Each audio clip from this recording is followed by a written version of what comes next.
In a quiet town nestled between rolling green hills and a river that sang as it flowed, there was a girl named Elara. She had a heart full of wonder and eyes that reflected the deep blue of the sky. Elara loved stories, especially those whispered by the elders about the enchanted forest that bordered their town. It was said that within the forest lived the spirits of time, mysterious beings who could turn moments into magic.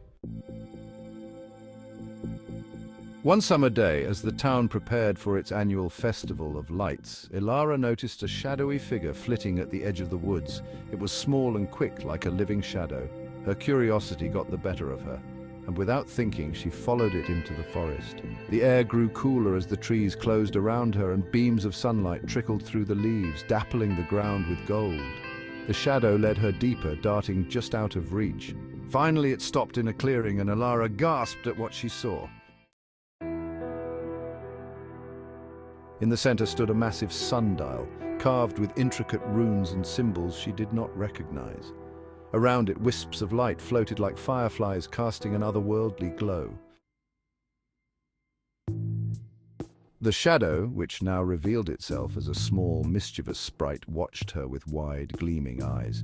"You shouldn't be here," it said, though its tone carried more mischief than warning. "I followed you," Elara replied, stepping closer. She reached out to touch the sundial, but before her fingers brushed the stone, the ground trembled. The air shimmered, and suddenly the clearing was transformed.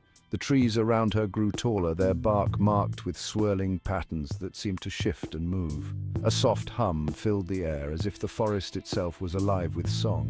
Elara looked down and saw that her feet were now surrounded by delicate glowing flowers, each petal pulsing with light. The sprite giggled, flitting around her head. "Now you've done it! The spirits of time will see you!"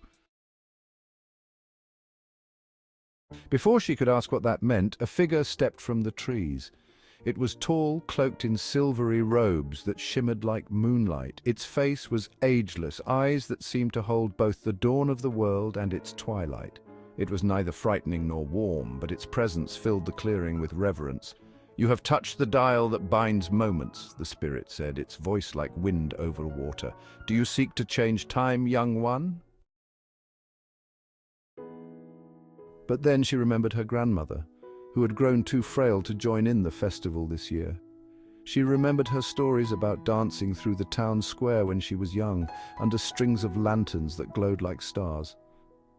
"I do not wish to change time for myself," Elara said, her voice steady, "but I wish for a moment to give my grandmother a memory she can hold close." The spirit's eyes softened and the sprite gasped, spinning in the air with glee. The spirit raised a hand, and a soft light spread through the clearing. Elara felt warmth fill her, and in that instant she was back in the town square where the festival had already begun. But this time, beside her, stood her grandmother. She was younger, smiling with a radiance Elara had only seen in old pictures, her laughter ringing out like a bell. Lanterns danced overhead, casting glimmers of orange and gold, and the townspeople moved as if they too were part of the enchantment. For one perfect moment, time was a story written just for them. Then, as quickly as it began, the vision faded, leaving only the echo of her grandmother's laughter and the soft glow of the lanterns in her memory.